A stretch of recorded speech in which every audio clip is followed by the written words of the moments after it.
열왕기 상하를 역사서라고 그렇게 부릅니다. 다윗의 죽음과 그리고 솔로몬의 등극으로 열왕기상이 시작이 되었죠. 그리고 솔로몬 사후에 두 나라로 갈라졌습니다. 그래서 분열왕국이다 그렇게 부르고 있습니다. 분열왕국의 역사가 쭉 시작이 되어지면서 이제 열왕기 하로 넘어가면서 이 이스라엘 또 남유다의 멸망까지 열왕기 상하에 다 기록이 되어져 있죠. 그래서 우리는 열왕기 상하를 역사서다 그렇게 이야기를 하고 있습니다. 그런데 분열 왕국이 된 이후에 남유다의 왕이 20명의 왕이 세워집니다. 그리고 북이스라엘 왕은 19명이 세워집니다. 그러니까 북왕국 남왕국을 다 합친 왕이 39명이나 되어집니다. 39명이나 되어지는 그 왕 중에서 하나님께서 정직한 왕, 선한 왕이라고 지정하신 왕은 단 4사람밖에 없습니다. 이걸 수치상으로 생각을 해보면은 10명 중에 1명만 선한 왕이라는 거예요. 또 반대로 얘기하면은 10명 중에 9명은 악한 왕이라는 것이죠. 그걸 역사의 시대에 적용을 한다고 하면은 이스라엘 분열왕국의 전 역사 중에서 10분의 1에 해당되는 그 역사만 하나님의 마음에 조금 드는 역사였고 10분의 9이 되는 시대는 다 하나님께 악한 모습으로 하나님께 대항하는 모습으로 살아온 역사라는 거예요. 이스라엘은 하나님께서 택하신 민족이에요. 선민이라고 그러죠. 선민의 역사도 대부분의 역사는 악한 시대였어요. 구조적인 악이 뿌리를 깊게 받고 있죠. 그렇다면은 불신의 세계는 말할 나위도 없겠죠. 불신의 세계는 말할 나위도 없는 거예요. 그런 관점에서 세상을 보게 되면은 대부분의 세상은 구조적으로 악한 세상이다. 그렇게 정리할 수밖에 없는 것이죠. 하나님의 특별한 은혜가 없는 시대가 아니면은 다 악이 창궐한 시대였다는 거예요. 우리의 시대는 어떨까요? 우리의 시대는 뭐 특별할까요? 뭐 우리의 시계도 그게 그거죠.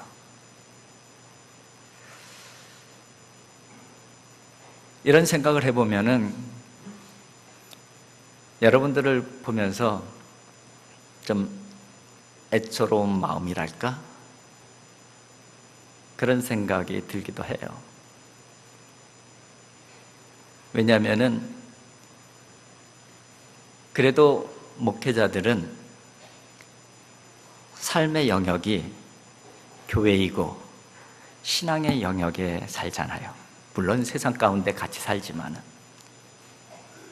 생활의 많은 부분들을, 많은 시간들을 교회에서 보내고 또 신앙생활하는 그 영역 안에서 보내잖아요.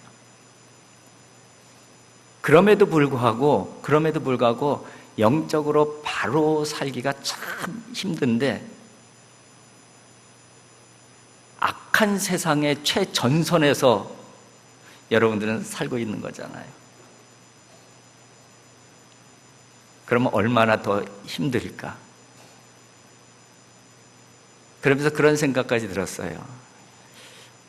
목회자들이 우리 교인들의 삶을 다 이해하는 것 같지만 이해 못하는 부분들이 많겠구나.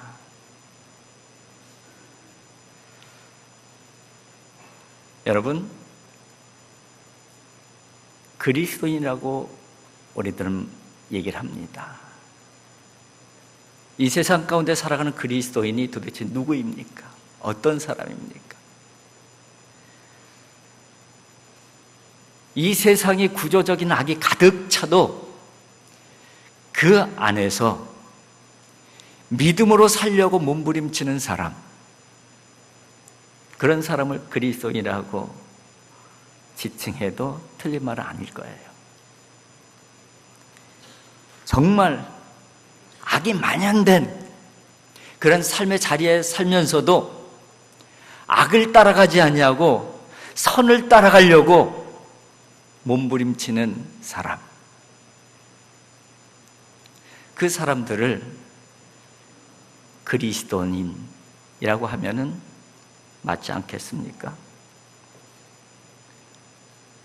그래요. 저와 여러분들은 세상 가운데 살지만은 어떻게 해서든지 믿음으로 살려고 하는 사람들이라는 거예요.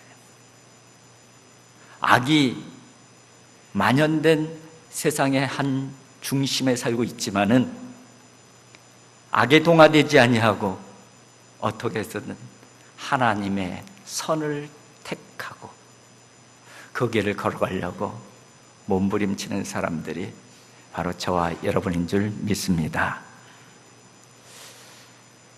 오늘 본문에 보게 되면은 이스라엘이 참 남북 왕국을 다 걸쳐서 악한 시대잖아요.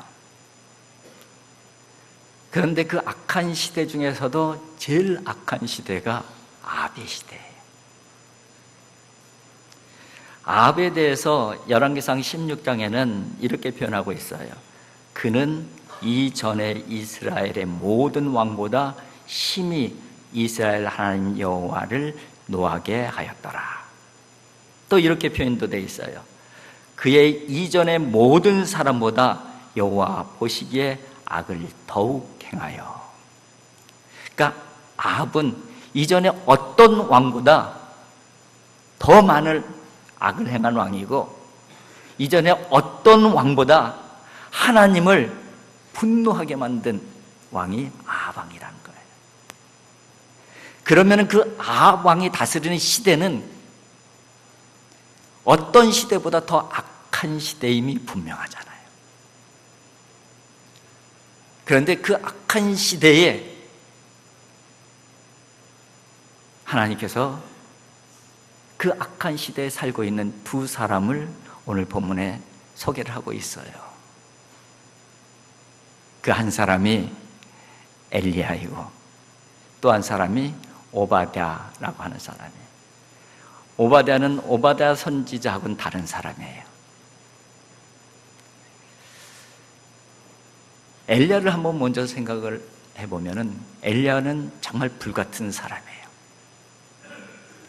하나님께서 명령하시면은 즉각적으로 순종하는 거예요. 자기 생명을 두려워하지 않는 사람이죠. 아방에 가서 말하라. 바로 가서 내가 말하기 전에는 이 땅에 비와 이슬이 내리지 아니할 것이다. 그냥 아왕 면전에다 대고 선포해버려요. 그래서 죽을까 봐 하나님께서 숨겨주시잖아요. 그리고 또 3년 동안 하나님께서 숨겨주셨다가 또 때가 돼서 또 세우셔요. 하나님께서 가서 제대로 한번 쌓아봐라. 그리고 보내시는 거예요. 그래서 아방에게 가갖고선 당신이 섬기는 바알과 아세라 선제들 850명을 내게 보내라. 갈멜산에서 한번 붙어보자. 아주 대놓고 왕한테 얘기를 하는 거예요. 엄청난 사람이죠. 엄청난 사람.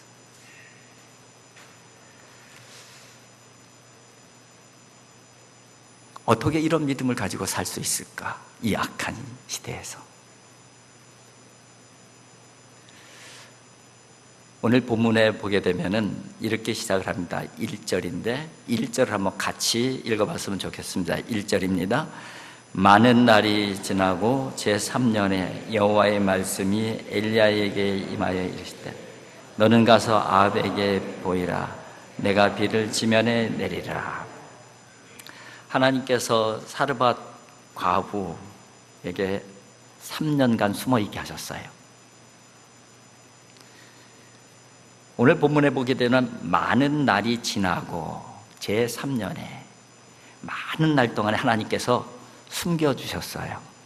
그게 3년이라는 거예요. 3년 동안 숨겨주셨어요. 말이 숨겨주신 것이지, 여러분, 왜 숨겨주셨겠어요? 뭐 좀 피해라, 뭐 좀 힘을 비축하라, 뭐 이런 의미도 있었겠죠. 그런데 그것도 한두 달이죠. 숨겨주신 것도. 한번 여러분, 아무도 알아주지 않냐고, 아무 할 일도 없이 3년 동안 있다고 생각을 해보세요. 숨어 있다고. 그거는 숨겨주신 것이 아니라 갇혀 있다고 생각이 될 거예요. 갇혀 있다. 어쩌면 엘리야의 입장에서는 이 3년은 참 힘든 시간일 수도 있었어요. 불같은 성격의 엘리야가 아무것도 할 수 없잖아요. 지금 이 악한 시대인데 가서 그냥 외치고 싶은데 하나님께서 조용히 있으라는 거예요. 3년씩이나. 그러면은 엘리야가 어떤 생각을? 자기 무기력하게 느끼지 않겠어요? 때로는 너무 답답함도 느끼지 않겠어요? 그런 것들이 심하면은 정말 내일에 대한, 미래에 대한 불안감도 생겨지지 않겠어요? 근데 하나님께서 왜 이런 시간을 엘리야에게 주셨을까? 지금 이 사건이 어떤 사건하고 연결이 되냐면은 갈멜산에서 850대 1의 이 결투로 연결이 되어져요. 엘리야 자신이 볼 때는 자신감이 있었겠지요. 근데 하나님께서 보시기에는 조금 더 준비를 해야 됐던 것이 아닐까, 그런 생각을 해봤어요. 왜냐하면 850대 1이에요. 850대. 그리고 세상의 모든 권세와 힘을 가지고 있는 사람들의 하나님께서 엘리야에게 준비할 시간을 주신 것 같아요. 그 시간들 가운데 엘리야가 힘들고 답답하고 무기력해 보일 때에 뭐를 찾았겠어요? 하나님 찾았겠죠. 하나님께서는 하나님과 더 가까이 나가는 법을 알려주신 것이죠. 우리는 원래 누구를 통해서 배웁니까? 가까이 있는 사람을 통해서 배워요. 누구를 통해서 힘을 얻습니까? 가까이 있는 사람을 통해서 힘을 얻는 거예요. 하나님과 가까이 있으면서 하나님의 영향을 받고 하나님과 친밀해지고, 그리고 하나님께서 공급해 주시는 힘, 하나님의 위로로 무장해내는 것이죠. 그리고 나서 나오니까는 850명도 눈에 안 보이는 것이죠. 우리들의 삶의 자리 가운데서도 이런 일들은 얼마든지 있을 수 있습니다. 하나님의 입장에서 보면은 숨겨진 주신 시간일 수도 있고, 또 내 입장에서 보게 되면은 갇혀진 시간일 수도 있어요. 답답한 시간일 수도 있고, 내가 무능력해 보이는 시간일 수도 있고, 두려움의 시간이 될 수도 있고, 이러다 내 인생 끝나는 거 아니야? 이런 시간들이 우리에게 올 수가 있죠. 어쩌면은 이런 시간들 가운데 지금 계신 분도 계실 거예요. 그렇다면은 그 시간은 하나님께서 나를 위해서 준비하신 시간이다. 그 믿음을 가지시길 바랍니다. 그리고 하나님과 더 가까이 가려고 하는 그런 하나님과의 가까이 나아감, 이 부분에 집중하는 거예요. 그럼 하나님께서 때가 되면 열어주시는 것이죠. 850대 1로 이기는 그런 역사를 만들어 주시는 것이잖아요. 전에 저희 큰아이가 그런 얘기를 하더라고요. 공부해서 학위를 받는 것은 뭐 할 수 있겠는데, 그런데 학위 받아갖고 오면 뭐 하냐는 거예요. 학위 받아갖고 온다고 취업이 보장된 것도 아니고, 내가 원하는 직장 기다리고 있는 것도 아니고. 요즘 젊은 친구들이 그런 마음 가운데 사는 것이죠. 열심히 살아요, 젊은 친구들이. 스펙이 필요하다니까 열심히 스펙 쌓으려고 노력 많이 하죠. 근데 그 중심에 어떤 그 불안감이 있어요? 이거 다 준비한다고 뭐가 되겠냐? 내가 이거 다 준비해 놓는다고 내가 원하는 직장, 내가 원하는 그곳으로 갈 수 있느냐? 보장된 것이 없잖아요. 그래서 제가 큰아이에게 그렇게 대답을 해줬습니다. 하나님께서는 반드시 기회를 주신다. 그런데 하나님께서 기회는 반드시 주시는데 준비된 사람만 그 기회가 내 것이 되어져. 그래서 우리는 앞이 안 보여도 답답해도 오늘 최선을 다할 수밖에 없는 거야. 그래요. 우리의 삶의 자리도 그런 답답한 거, 앞이 안 보이는 그런 상황 가운데 우리가 할 수 있는 것은 하나님을 신뢰하고 하나님과 더 가까이 나가서 영적으로 준비하는 것이죠. 그렇게 준비한 엘리야를 통해서 하나님께서는 놀라운 역사를 만들어 가시잖아요. 또 한 사람이 등장을 하는데 오바댜라고 하는 사람입니다. 그런데 이 오바댜는 아합의 왕궁 안에 사는 사람이에요. 오늘 본문에 의하면은 왕궁 맡은 자 오바댜 이렇게 되어 있어요. 우리 주석학자들은 지금으로 말하면 내무부 장관쯤의 위치라고 얘기를 합니다. 아합의 왕궁에서 내무부 장관 정도의 힘을 가지고 있는 사람이에요. 그러면은 대단한 사람이잖아요. 악한 왕 밑에서 그 정도 위치에 올라가려면 같이 악해지지 않고서는 그 정도에 올라가기가 쉽지 않죠. 그런데 오늘 본문에 보게 되면은 이 오바댜는 여호와를 지극히 경외하는 자라. 그런데 보통 하나님을 경외하는 게 아니라 지극히 경외하는 자다. 개역 성경에는 크게 경외하는 자다. 이해할 수 없는 말씀이에요. 아니 어떻게 이 악한 왕 밑에서 호의호식하면서 사는 사람이 하나님 보시기에는 하나님을 경외하고 보통 경외하는 것도 아니고 지극히 경외하는 사람으로 살아낼 수 있을까?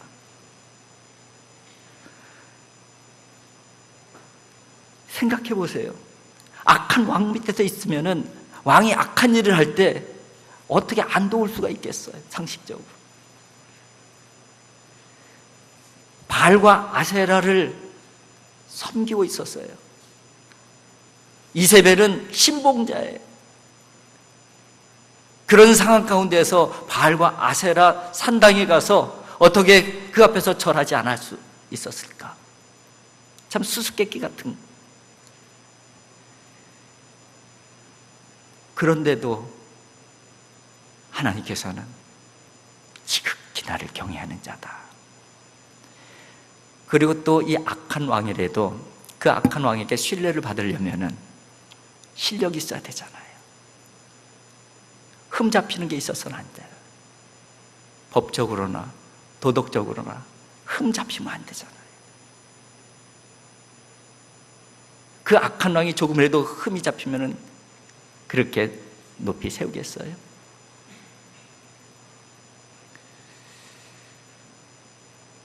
그런데다가 오늘 본문에 보면은 이 오바댜가 한 일은 선지자 100명을 50명씩 숨겨서 매일 떡과 물을 공급했다. 그렇게 기록이 되어져 있어요. 여러분, 이세벨은 하나님의 선지자들을 다 처단을 했어요. 보이는 대로 다 죽였어요. 그걸 보고 있던 오바댜가 하나님의 선지자들을 숨겨둔 거예요. 이것은 목숨 걸지 않고서는 할 수 없는 일이에요.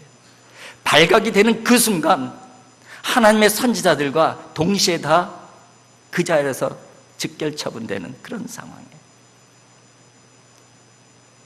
그리고 하루 이틀도 아니고 한두 명도 아니고 100명을 매일 언제 끝날지도 모르는 그 공개를 계속한 거예요. 물질적인 희생은 얼마나 컸겠어요. 그것도 몰래 해야 되는데, 몰래 해야 되는데.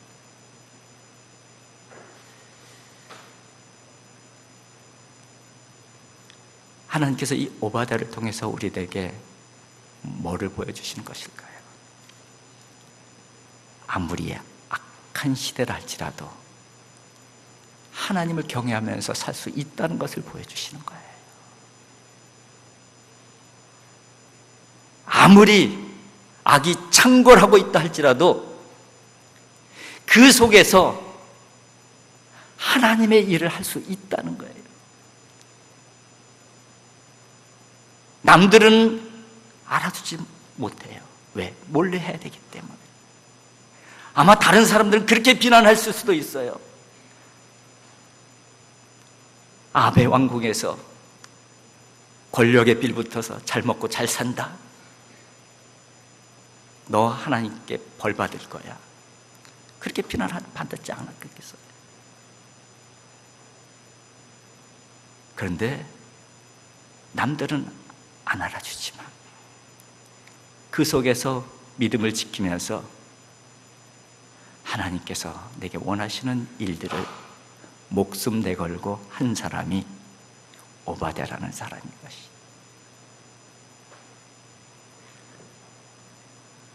하나님께서는 그 최고의 악이 완전히 악이 구조화된 그 아베 시대에 이 오바댜를 통해서 한 가닥 희망을 보여주시고 계신 거예요.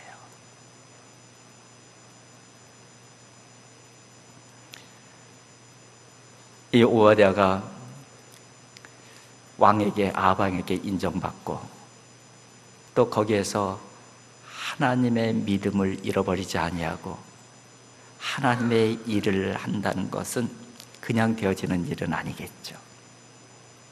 엄청난 대가를 치러야만 가능한 일이에요. 영적인 대가도 치러야 되고요, 도덕적이고 법적인 대가도 치러야 돼요. 흠이 잡히면 안 되니까. 물질적인 대가도 치러야 돼요.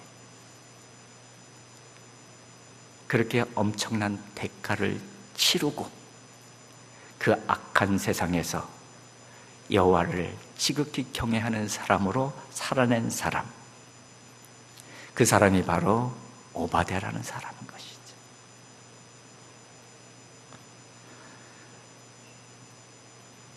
여러분, 엘리야와 오바댜는 완전히 다른 위치에 있는 사람이에요. 한 사람은 선지자, 한 사람은 정치인. 삶의 방식도 틀리고, 처해진 상황도 틀리고, 역할도 틀리고, 사명도 틀리고, 스타일도 틀리고, 맞는 게 하나도 없는 사람들이에요, 두 사람은. 그런데 두 사람이 가지고 있는 공통점이 있습니다. 그 첫 번째 공통점은 두 사람 다 이스라엘 분열 왕국 시대에 가장 악한 시대에 살고 있었던 사람이라는 거예요. 그리고 그럼에도 불구하고 그 속에서 믿음을 잃어버리지 아니한 사람이라는 것이죠. 그리고 그 속에서 어쨌든 선한 길을 택하려고 몸부림친 사람이라는 공통점이 있어요. 하나님께서는 세상이 아무리 악할지라도 하나님의 사람들이 때로는 엘리야처럼, 때로는 오바댜처럼 그렇게 살아가길 원하시는 거예요. 엘리야처럼 살기는 쉽지 않을 거예요. 대놓고 왕에게 가서 목숨이 열기도 아니고, 정말 하나님께서 특별한 은혜가 주시지 않으면 엘리야 같은 사명을 감당하기 힘들어요. 그러나 우리는 다 세상 가운데 살고 있잖아요. 세상 가운데 살고 있지만은 하나님의 사람으로 살아내기를 하나님께서 바라시는 거예요. 그리고 하나님께서 여러분들 도와주시는 거예요. 여러분들에게 눈을 떼고 계시지 않는 것이죠. 계속 바라보고 계시는 거예요. 그 하나님의 눈동자를 항상 느끼며 그 하나님 앞에 조금 더 가까이 가려고 하는 그런 하나님의 사람들이 되어질 수 있길 바랍니다. 그러면 저와 여러분들을 통해서 이 시대의 오바댜로 살게 해주실 거예요. 남들이 뭐라 하든 하나님 바라보면서 남들이 비난할지라도 내게 맡겨주신 그 사명 묵묵히 해가는 그 사람을 통해서 하나님께서는 하나님의 역사를 만들어 가시는 것이죠. 서로 다를지라도 서로를 위해서 기도해 주시기 바랍니다. 서로 위로하고 힘을 공급해 주시길 바라요. 서로 거룩한 영향력을 끼쳐줬으면 좋겠어요. 그래서 정말 거룩한 성도로, 거룩한 교회로 이 세상 가운데에 자그마한 희망이 되어질 수 있는 저와 여러분들이 되어질 수 있기를 주님의 이름으로 축복을 드립니다. 기도하겠습니다. 사랑의 아버지 하나님, 감사합니다. 아버지 하나님, 참으로 저희들 삶의 자리가 답답할 때가 많이 있고 두려울 때도 많이 있고 참으로 어찌해야 할 말을 모를 때가 많이 있습니다. 그런 하나님, 저희들은 하나님의 백성이고 하나님의 사람이라는 사실을 잊지 말게 하여 주시옵소서. 우리의 삶의 자리가 어떤 자리이든 간에 하나님의 사람으로 살아내게 하여 주시옵시고, 우리의 삶의 자리가 어떤 삶의 자리이든 간에 악이 아니라 선을 택하고자 하는 몸부림이 있게 하여 주시옵소서. 그래서 이 시대에 하나님의 작은 희망의 메시지로 살아갈 수 있도록 성령이여 도와주시옵소서. 예수님의 거룩하신 이름으로 기도하옵나이다. 아멘.